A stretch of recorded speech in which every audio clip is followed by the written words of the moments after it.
What's up, guys? Got another great review for you here today. Continuing my Spyderco kick. So I've been looking for I really wanted a Delica. I've been looking at them for a while and looking for something to throw in my pocket on weekends or just around the house, or to almost kind of replace my Benchmade Proper. Something a little more cool. What I found was a new knife, Spyderco Chaparral lightweight.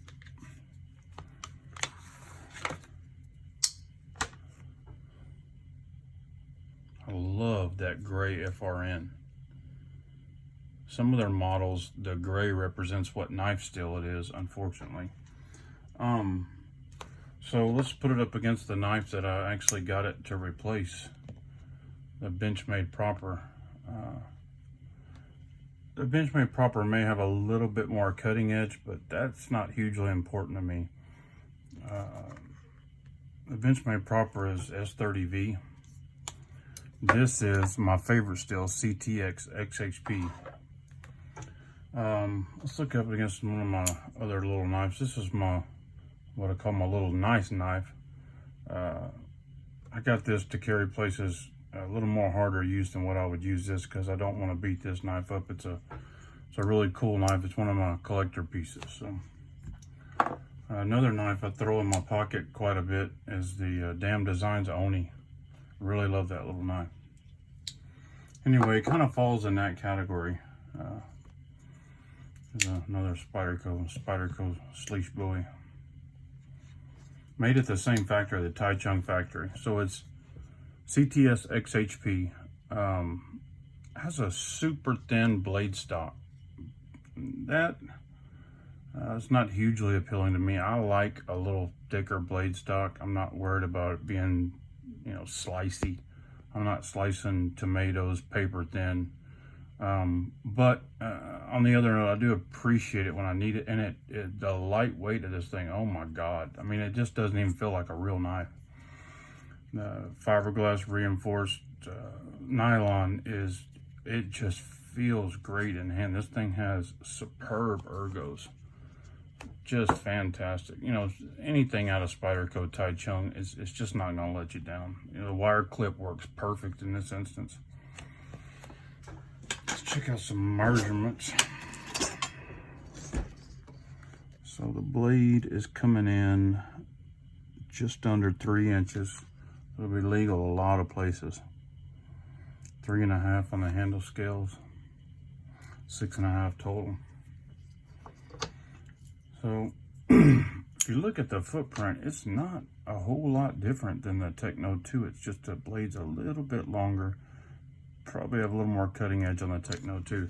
But the weight, I mean, this Techno 2 feels like it weighs double what this weighs. This is just, to me, is just a cool little knife. I wish they were able to make the lock back, the button, a little bit higher on here. That would really make it cool for flicking it shut with one hand. But either way, that's neither here nor there. So let's get to the best thing about this knife. This knife is $100, right at about give or take $10. It's a $100 knife. That's a lot of knife. CTS XHP, fit and finish from the Taichung factory. Those FRN scales feel like quality scales, man. They're just, I'll give you a close-up look at it. This is the newer design they're using on their FRN, and I really like it. Look how thick, how thin the blade is compared to the Techno 2. It's a huge difference, but you're getting the payoff in the weight. I mean, you couldn't even tell this thing was in your pocket. This thing weighs less than this little Benchmade Proper. It's just lightweight is a good term for this knife. It's a good classification for this model. It came razor hair shaving sharp, and I would probably give this knife best value of the year. I mean, the Spyderco Delica with VG10 is like 90 bucks.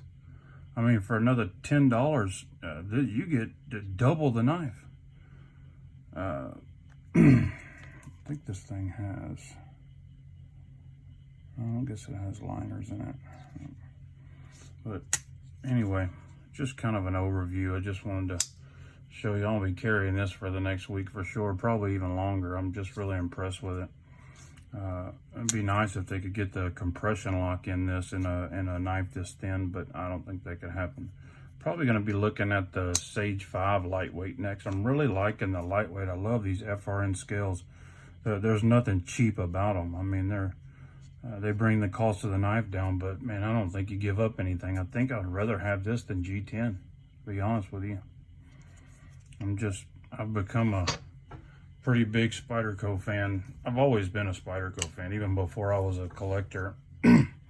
But I've really been bitten by the bug, pun intended.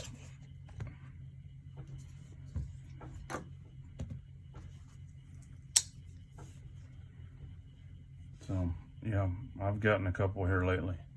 I've got a Spyderco Rubicon on the way and a Spyderco Magnitude. I'm super excited about those. I can't wait till those get here. And of course, you'll be getting a review on those.